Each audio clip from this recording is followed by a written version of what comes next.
Hi guys, so today we'll discuss the magic system of the Malazan Book of the Fallen. This is primarily meant to be an introduction for beginners, so it's going to be strictly non-spoiler. So if I am omitting information, that's on purpose. So Steven Erikson primarily favors what's called a soft magic system. If you don't know what that is, a soft magic system is basically something that focuses on the idea that magic is supposed to evoke a sense of mystery and wonder, and therefore it refrains from putting down hard rules for the magic. And there are in fact no real rules explicitly mentioned in the books usually. And good authors don't usually, mostly good authors don't use that as a device to get out of difficult situations. But what they do is that they usually use this mystery and the sense of the unknown to create some massive, spectacular magical displays, which is something that is also there in the Malazan Book of the Fallen. A very good example of a soft magic system is, of course, the classic The Lord of the Rings. The hard magic system, which is on the other end of the spectrum, is something that does have defined rules and limitations on what you can and cannot do, as well as why you can and cannot do certain things. And this is usually explicitly mentioned in the books. So Brandon Sanderson, for example, is somebody who deals in hard magic systems. And these are basically systems which make magic into something similar to a science, and often uses these rules as a plot device, which is also really cool. It's just a different idea of what magic should be or can be. So while Malazan has basic concepts and ideas on how it functions, it leans more towards soft magic.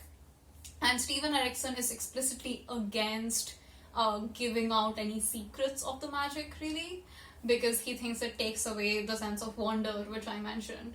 So I will not be demystifying the magic system for you today because I can't.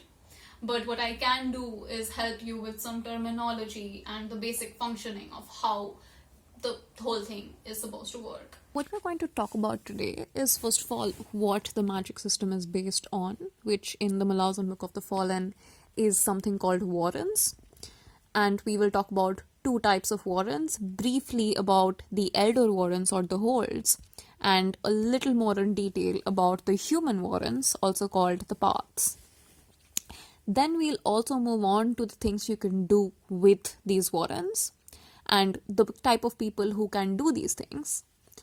And finally, we come to some other related concepts to these warrens, which are not directly warren magic, but are definitely very heavily associated. So the way the magic system in Malazan is created, it's centered around something called warrens.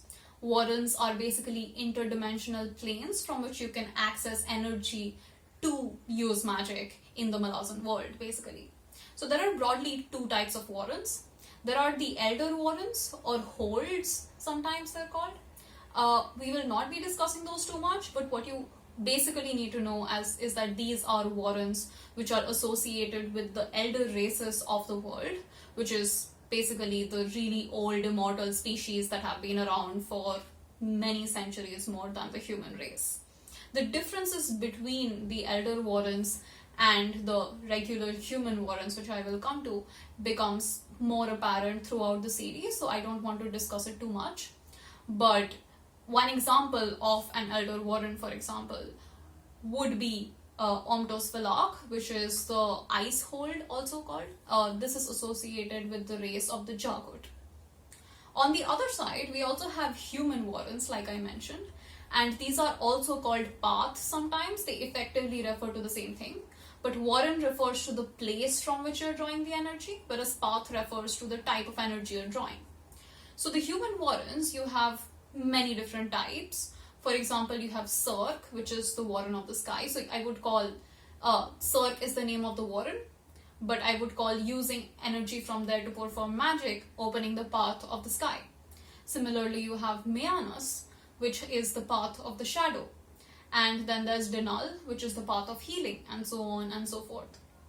And as I mentioned these terms like sky, shadow, healing, these are what the warrens are said to be aspected to. which basically means it describes something about the nature of the energy in those warrens, which also dictates what you can do with that energy in our world. So, for example, if you have energy from the path of the sky, then you can use it to fly in our world. Or if you want to do something with shadows, like create illusions or something, then you ideally want to draw on energy from Mayanus, and so on and so forth. With the healing warren, obviously, you heal people. That's pretty simple. Basically, any energy you draw from any warren can help you do some small day-to-day tasks like opening windows and so on. But the really powerful spells depend on drawing a lot of energy, you being a powerful mage, and of course, like I mentioned, the aspect of the warren in itself.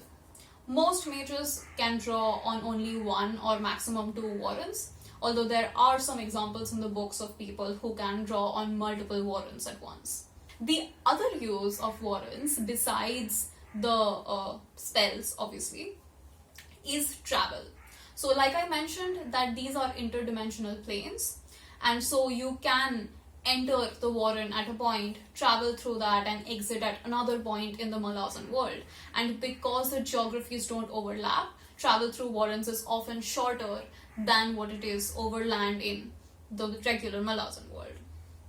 However, the other cool thing about this is that while you're traveling through these warrens, or even just opening them to draw energy from them, these are other complete worlds with often creatures of their own, definitely geography of their own, and sometimes there are ascendants who are the gods in this world ruling over these warrens, which means they will take notice if you try to draw too much energy from there or when you're traveling through those warrens.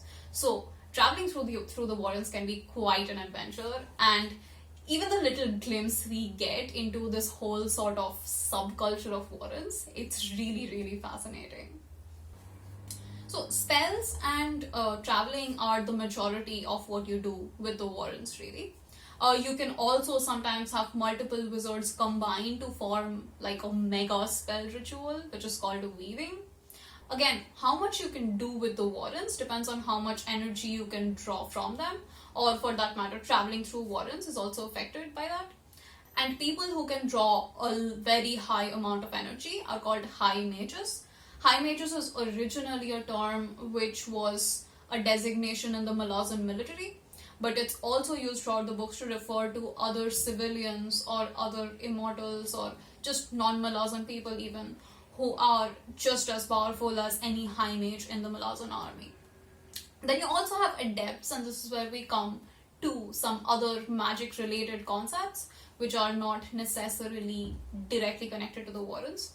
So you have the deck of dragons, and adepts are people who can read the deck of dragons. The deck of dragons is basically the tarot card of the Malazan world. That's quite simply the way of putting it. You can use it to read about events that have happened or events that are going to happen in the future.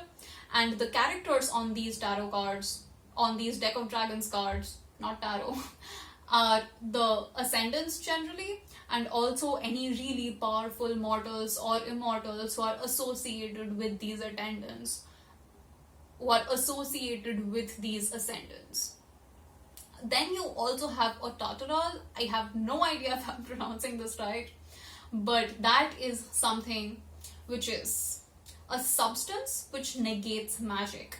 So if you have something made out of Otataral, or if you have something which has like Otataral powder on it or something, then you can generally use that such that spells against you will be less effective or not effective at all.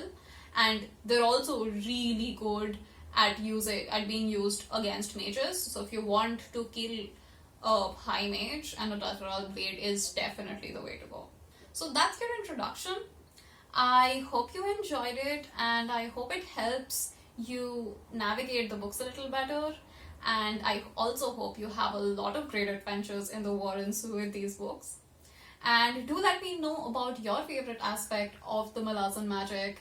I will not be posting a video next week probably because I'm on a trip, but I will probably post in about 1.5 to 2 weeks, hopefully. And yeah, see you next time.